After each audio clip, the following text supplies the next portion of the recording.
in sports, and certainly that we've had this week. And this guy goes back with me to one of my mentors at the Baltimore Sun, and I was at the Baltimore Evening Sun, and he was obviously writing columns back at the Baltimore Sun off of these kinds of baseball games and football games and Ravens and the Redskins and the Penn State Nittany Lions and the undefeated Terps. John Eisenberg, this has been quite a week, and you've been chronicling this for a long, long time before BaltimoreRavens.com, correct?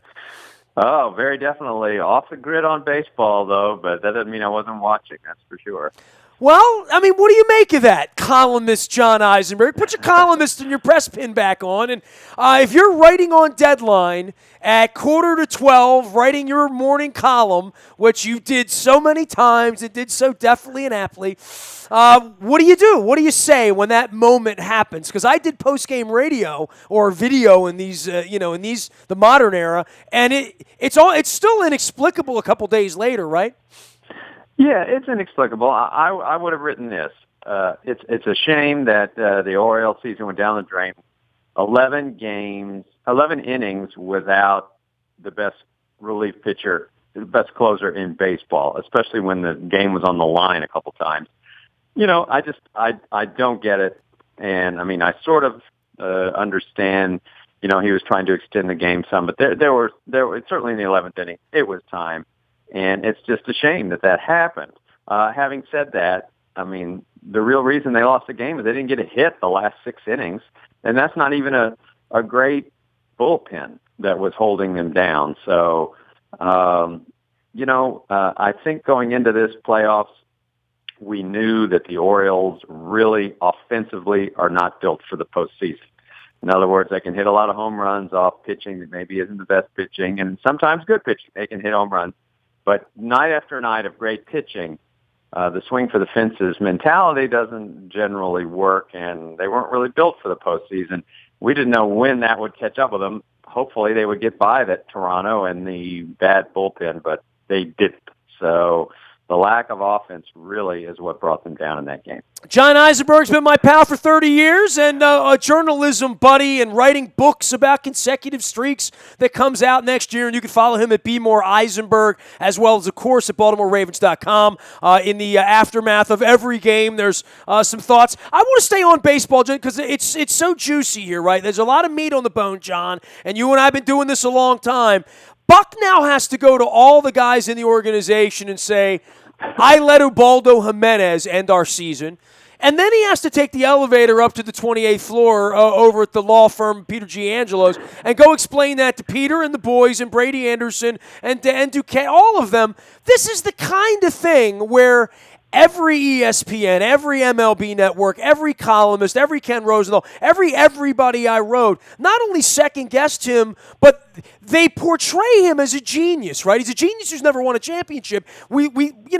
I'm not a Buck basher in any way, but this isn't what the geniuses do, right?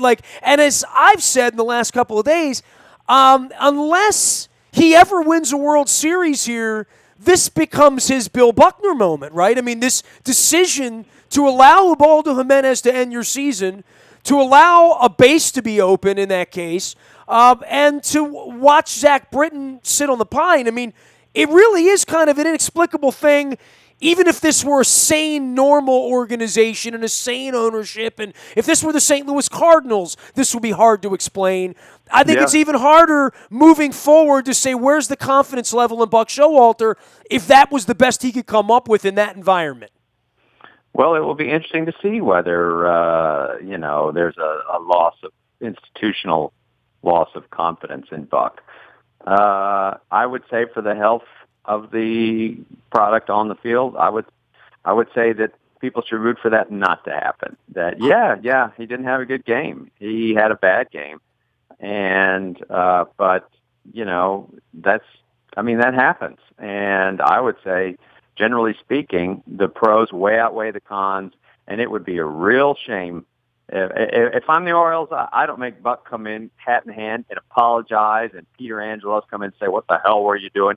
But that might be the way it goes down, though, right? I mean, like in the real world. It could happen, and good. Then he'll be gone. He'll be gone, and that'll be great, and it'll set the franchise back because there's no question that Buck Showalter has picked up what was a limp franchise that was going nowhere, and that was so dead in the water. As I've said before here, I got tired of writing about the Orioles. It's half the reason I left the Baltimore Sun. I had nothing left to say. And so, 3 years later, Buck comes in. They've been in the playoffs the last 5 years. They've led the American League in wins. And no, they haven't been to the World Series. And yeah, go ahead. And, that's the way it goes. And so, it's tough to win. But I would certainly say for the long-term health, you better have Buck Showalter here because, I don't know they're going to bring in somebody else. I don't know that it's going to be going better because, I think he's their best shot. And he's done a lot here, and I think he could continue to do a lot here. And, yeah, he didn't have a good game, but you know what? That's the way it goes. Sometimes that happens, and, for whatever reason, he probably overthought it, but he has a lot more good days than bad, and he doesn't need to apologize to anybody. John, when did you come to Baltimore? What year? 1984. 84. So it was after 83. Okay, so you weren't here during that rush. So you were here kind of watching the football team leave. When I think of the tragedies in sports here that aren't real tragedies like death and, taxes and things like that. But when I think of the bad things that have happened in the 30 years, there's the Cundiff kick and the Evans drop, and you and I were sitting 10 feet away from each other that night as well up in New England. And then there's the great things that have happened in these Delman Young moments, and then there's you and I were sitting 10 feet apart in this case too when Jeffrey Mayer reached over the wall. There are these things that happen. Obviously 1989. I mean, you were a part of that as well when I had Greg Olson on this week, and that sort of meltdown happened. So we've seen all these. Davey Johnson, you covered all that, the weirdness of all. For this thing to happen, it's been a long time since the Orioles have had this sort of monumental, awful moment. They lost to the Yankees a couple years ago. Okay, it was a tough game. They got freight trained by Kansas City 2 years ago. But it's a little different to have this sort of walk-off moment happen, especially having Ubaldo Jimenez involved in that. And I think the fans have kind of taken it hard. I mean, I think not that anybody expected them to win the World Series, but you certainly didn't expect the ship to go down the way it went down. And I think that that's the harder part to adjudicate here because the Orioles, as much as they stunk for 15 years, they stunk in such an awful way that there was never any one moment where it was devastating. But this has been a pretty devastating Armando Benitez kind of moment that's been 20 years without the community having that part of it. Yeah, I mean, it's gut-wrenching. There's no doubt. I mean, there's no way around that. How can you're in the 11th inning. It's gut-wrenching. The only reason I think here's a difference. Here's a distinguishing quality that I will make. The Cundiff kick, for instance. The Cundiff kick, they are, and Lee Evans dropping the pass. They're going to the Super Bowl there. All right, they have made the mountaintop if that happens. Here, yes, they're in the playoffs. We're talking about a wild card game. There's a long way to go for the Orioles to get to the mountaintop. They would have to win 2 series to get to the World Series, and I don't think it was going to happen. Fair enough. So I think the stakes, it's gut-wrenching, and it was sad. This was not a great team. This was an 89-win team. They weren't going to the World Series. Far more gut-wrenching to me is to get swept 2 years ago by the Royals. Now, that's the best Oriole team I've seen in the last 20 years, was the 2014 team. Sure. That team was good. They won 98 games.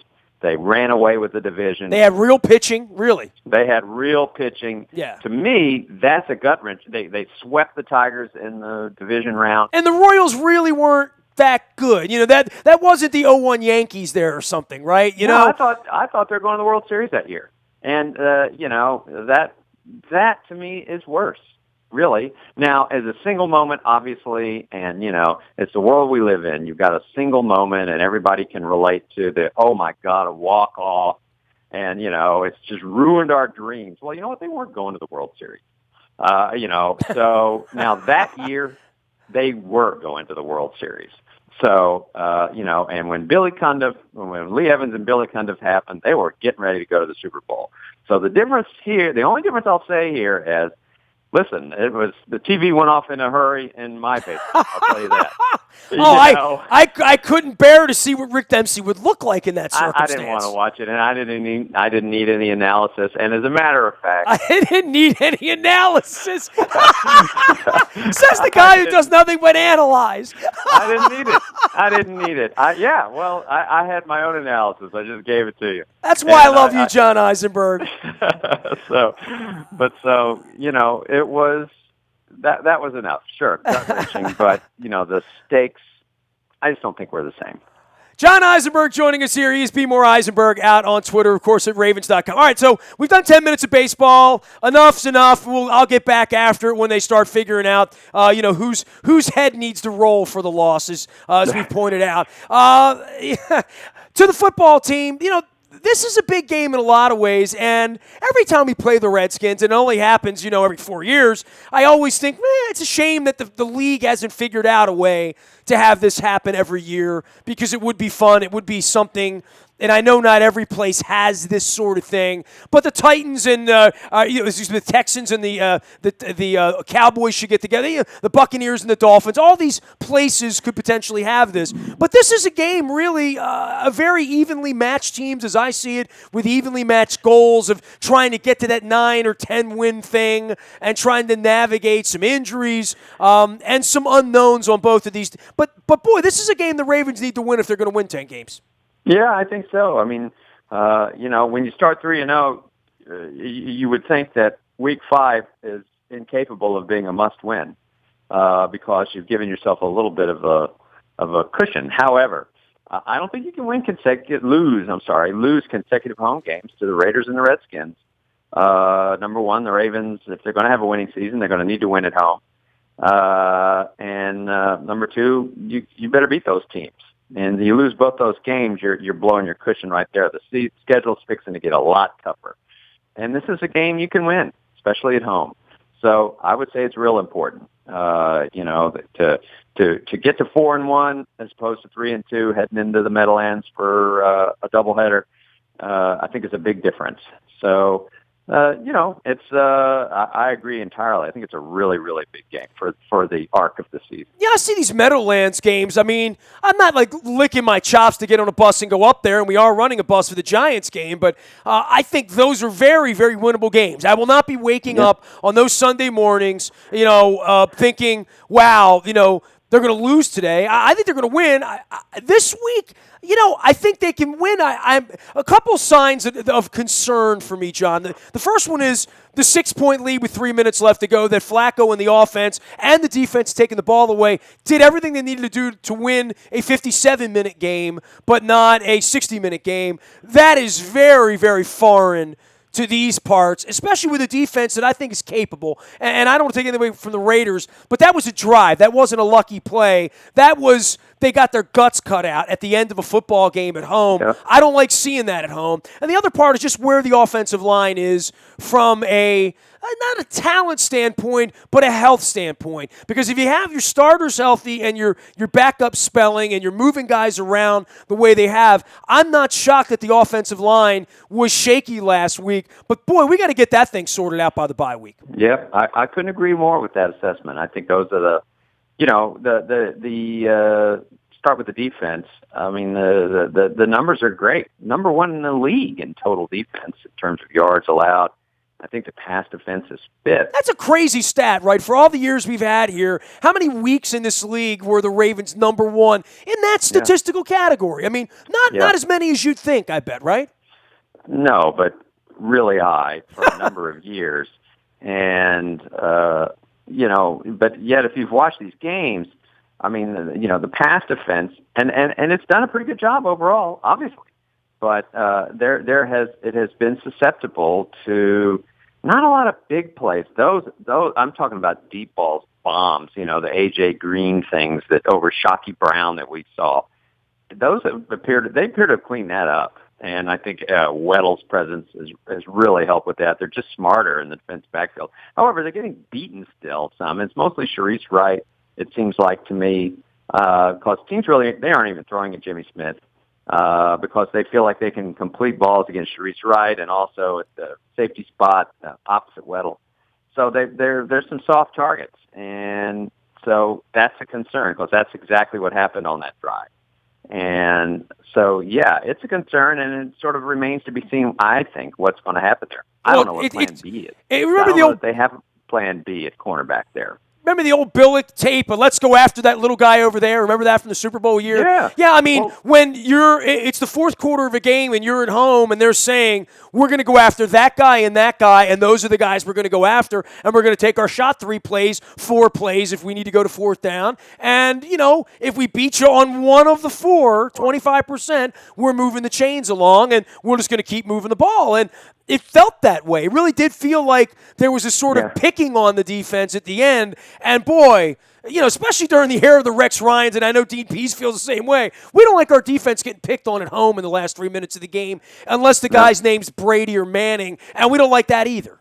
Well, and of course, the antidote to that is good pass rush, and that's what happened in Jacksonville the week before when the game was on the line like that. The Jaguars, Suggs and those guys, and they've gotten a nice pass rush the first 3 weeks of the season from a lot of sort of, Zadarius Smith has looked better. Judon, a rookie. Pierce, putting some pressure on. Pierce has been a nice in there. Job. Yeah.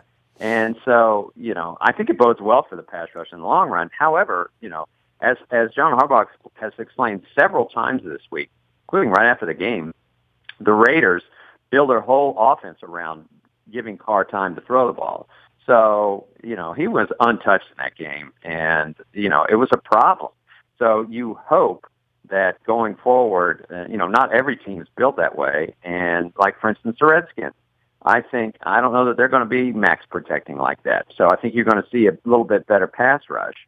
And, they've got some great wideouts, and they're going to be throwing the ball all over the place, and we'll see how it goes. But I do think you're going to see more pressure on them.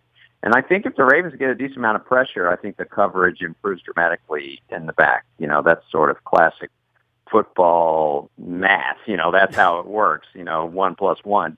But so I think that's what was lacking on Sunday.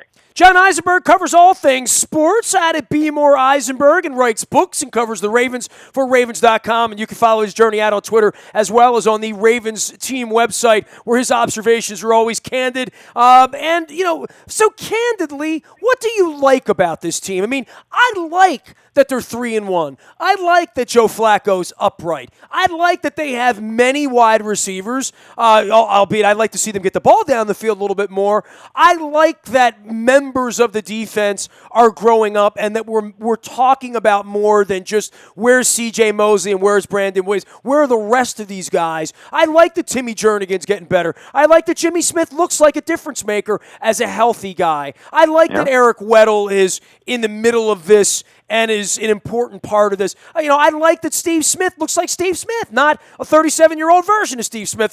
There's a lot of things I like about the team. Yeah. I mean, that's a good, strong list there. I certainly at the top of my list. What I like about this team is that Flacco's there every week, and will he make mistakes? Yes. Is he going to be your greatest statistical quarterback? No. However, I think that's what makes the Ravens, the Ravens. I mean, I think that he's a winner, and they have a chance whenever he's there. That's what they lost last year. He looks better this year than he did last year. He's got more weapons this year than he did last year. No, the pieces have not come together. And, he underthrew that ball. The last drive on Sunday was not good. And, as I said, it's not perfect, but he gives him a chance. And I think that's something that I really like. I mean, I look at it from the other side. The other teams, what the other teams say when he's back there? That guy is dangerous.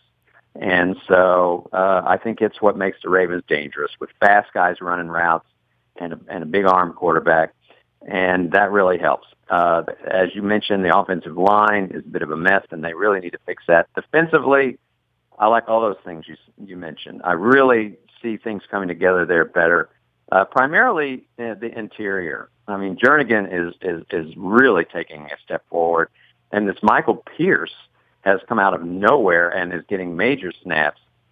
And with Pierce and Jernigan and Brandon Williams and Lawrence Guy, who's very underrated, it's a strong interior. I would call it flat out strong defensive interior. And very, very young and green and all of that, where you start to say, well, if these guys play together for the next 2 or 3 years, now you really got, if they could play at that level and get a little better every week, as you know, which is, that's the hardball battle cry, right? Like, let's just have these guys be better in week 12 and then better next year.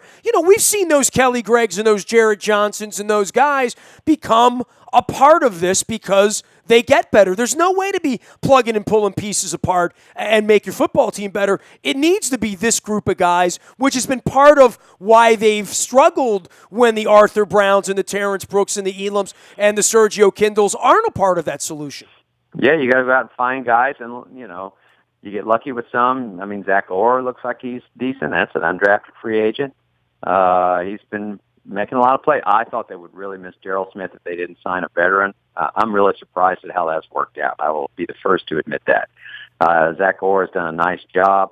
And, a gem like Pierce, and the problem with hoping that group stays together is Brandon Williams is a free agent, and he's going to command a fortune because the market for run stuffers who plug the middle has gone way up. And Ndamukong Suh sort of drove that market now, didn't he? Yep. And I don't think frankly, I don't think the Ravens are going to be able to afford him. So, I think Michael Pierce showed up just in time, and you hope he can play at that level. He's just getting going. But it's certainly, I think you're looking possibly at your next nose tackle right there. John Eisenberg with all sorts of predictions like Nostradamus here this week at Be More Eisenberg. Tell me about your book and when it's coming out and all that stuff, because I know you've been working so hard. I thought it was coming out for Christmas this year, but maybe opening day next year? Nope, not opening day. It'll be after the season has started. These publishers move slow. I have a great publisher. We're slowly putting this Father's together. Day? Father's Day? Yeah, Father's Day. Okay, all right. And it's a baseball book. It's about the Cal Ripken streak, but not just that. It's really about the history of the record. I go back to the 1800s and the whole concept of playing every game of a baseball season for years on end. Where did it come from? Who thought it was a good idea? Is it a good idea? Why has the philosophy changed since Cal, which it has? It has changed. And just sort of a study of this whole concept of endurance in baseball.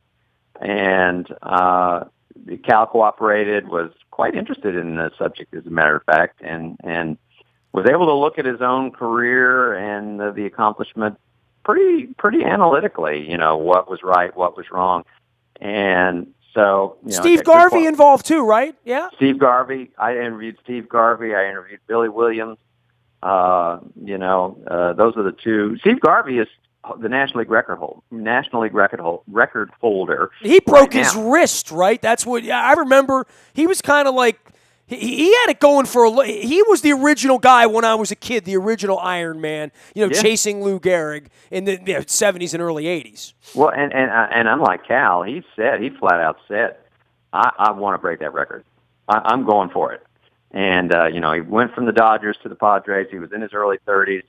He had gone to the Padres. They would have let him play forever. The Padres had never done anything. They were thrilled to have him.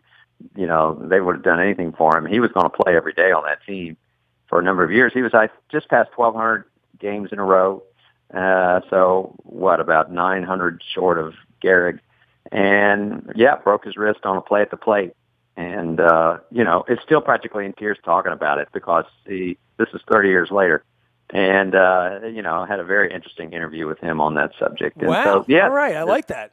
Tons of stuff in there. And I really got into it. It took me a long time to do it, but I think it's going to be an interesting book and certainly a Baltimore book with Ripken really going through his career, not just recounting his career, but sort of where that endurance came from and not just his dad and the first instances of it. And telling the story of that streak, really. Well, he's got a lot of changes in his life too. With what he's doing with the baseball club and what's going on in Aberdeen in his life. The things unfolded differently, and for so many years talked about him running the Orioles or becoming the guy with the Nationals and all that stuff. It feels like a lot of that, may happen, may not happen. But his story still continues to unfold.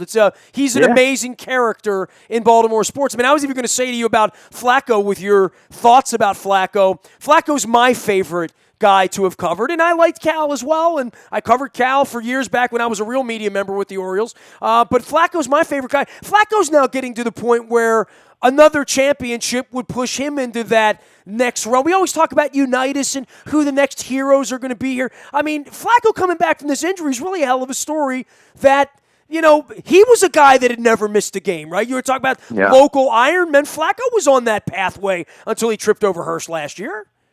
Yeah, Flacco, it's funny. Someone mentioned this to me, this is going back a few years. It's sort of the similarities to Unitas. And, I mean, he's not as good as Unitas, I don't think, but there are some similarities, sort of the taciturn, sort of no nonsense, very straightforward, no bull, there's a lot of things that are similar, a leader, very much a leader, pretty impervious to pressure. There were just a lot of similarities. And I thought, boy, you're right. And so there's this humble cockiness about Flacco that you can't, it's kind of hard to quantify. Like, people that didn't like Mike Messina probably didn't get to really know him. I find the two of them to be the most unique personalities in that way, in a very similar way. Yeah. Yeah, a humble cockiness is a good way to put it. Flacco, from the beginning, everybody said, the humble rookie. He thought he was really good, Flacco did. I mean, He told me that. Privately. From the very beginning, he thought he was really good, and he still feels that way, and it's what makes him who he is.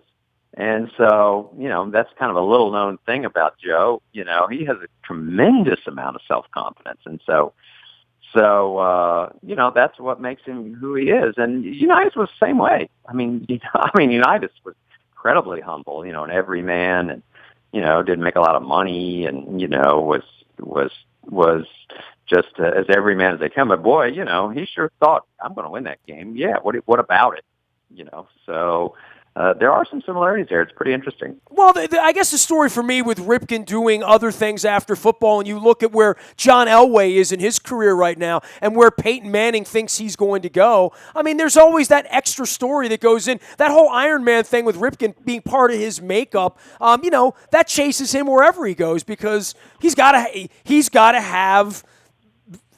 build something always, and I think that's part of your book is who are these people that are, maybe we would call them obsessive compulsive, right? I mean, that's probably what you call it in the modern vernacular. You'd have to be that guy to be that dedicated to it, right? Literally, right? Yeah, I mean, I'm not really getting into the post baseball too much. I mean, it's really about it's a baseball book. But he's talking about it with you as a 55-year-old guy, not as the 32-year-old guy that was in the middle of it, right? Yeah. I mean, he did talk to me about that, and it was interesting for him to reflect back on it. And he hasn't changed his stance one iota. I mean, that's what's beautiful I will admit, about him. I entered it with a degree of skepticism. He always said I wasn't chasing the record and blah blah blah. It was just philosophy. I wasn't sure about that. I will say, coming out of this after having spent several years studying this, I do believe him. I mean, he will go to his grave. He will go to his grave saying, I played every day because of a philosophy, not because I wanted. In the end, he wanted, the record was there, and it pretty much became almost like a rap, like the rapids you would see, in a river. It was just going fast. You had to get there. It was the driving force of everything. Yes. I mean, it was the driving force of the franchise because they stunk during those years. Yeah, and maybe not great for the franchise and all that. But the thing is, it was a philosophy that came there, and that philosophy was, the team is better with me in there, always, regardless. They're better. If I'm hitting 220, I'm still playing better defense than anyone they could put out there, and I'm running it, and the team is going to be better. And he did believe that. And so, never did he think that, the team was worse, or the team was better with him on the bench. He always felt that way. So it's the same sort of confidence. He was sort of the weirdest guy, too, in the adjustments he made, because when he was hitting 220, he could convince himself that he could hit 380 for the next 3 weeks and be hitting 260. And he would change his stance. In the history of baseball, name me anyone that had more stances at home plate as a Hall of Fame player. Literally. Yeah. I mean, adjusting, literally so adjusting. Many rises and falls, and he just changed it constantly, and he was a tinkerer, and, half the deal, it's so funny talking to me. I talk to teammates, opponents, and they all just laugh, what they couldn't believe, honestly, what the players can't believe. So not only did he play every game, the SOP was out there every day for batting practice and for infield. Some of these teams don't even take infield anymore. Those days are gone. He liked it. It was ritualistic for him, right? I mean, it was like going to church. Well, his dad had taught him, there's a way to play a baseball game and a way to prepare for a baseball game, and that is how you do it. And so he just did it, and the other team, they would just laugh after a while. It's like, this fool has been out here for 12 years, and he's still taking batting practice every day. It's like, golly. And then he's signing autographs till 12:30 after the games, on popcorn boxes. Dude, I saw it all. You saw it all. It is special, and it's cool that there's other things still coming out and stories coming out later on that Cal wants to tell those stories. Does your book have a name yet? Yes, it's called The Street. That's going to be easy to remember. Okay, that's 2 words. Okay. Next time I have you on, I'll remember that. John Eisenberg at BaltimoreRavens.com and Be More Eisenberg out on Twitter. Love having you on, man. And we're in the middle of something good here. Baseball's interesting. Obviously, the Terps are interesting. The Ravens are interesting. This is a pretty good little autumn we have cooking up right now. Yeah, it's a good one. It definitely is. Hey, a playoff baseball autumn is a good one, and the Ravens have a winning record, so not too much to complain about. Dude, the Red Sox can play the Cubs in the World Series, and Donald Trump could be president. All things are possible in America, believe me. I don't even know where to begin with that. So next time we'll see. I'm just giving that's just a little teaser for the fall. yeah. And the Ravens could be 7-1 too. So that. Right. See you later, man. Okay, see ya. There he goes, John Eisenberg. It is all true. I'm not making that up. It is all possible. That the Red Sox and the Cubs could play in the World Series. That's true. Nasty at WNST.net reaches me. We got C.J. Mosley joining us on Tuesday night at Buffalo Wild Wings in Owings Mills for the Bone Marrow Registry. And for There Goes My Hero, you can find us anytime, anywhere out in the Bayou Toyota Audio Vault 24 hours a day from anywhere in the world on your mobile device by downloading the TuneIn Radio app. It's all easy to find us. The morning newspaper that we ship out digitally comes to your email inbox. That's brought to you by Planet Fitness and PlanetFitness.com. Last but never least, any breaking news comes first on the WNST Tech Service. That is brought to you by Coons Ford of Security Boulevard. And Dennis has you covered every Thursday from 3 until 5, driving you home and getting you ready for a weekend of sports. We are WNST.net, AM 1570, and WNST Towson, Baltimore, and we never stop talking Baltimore sports.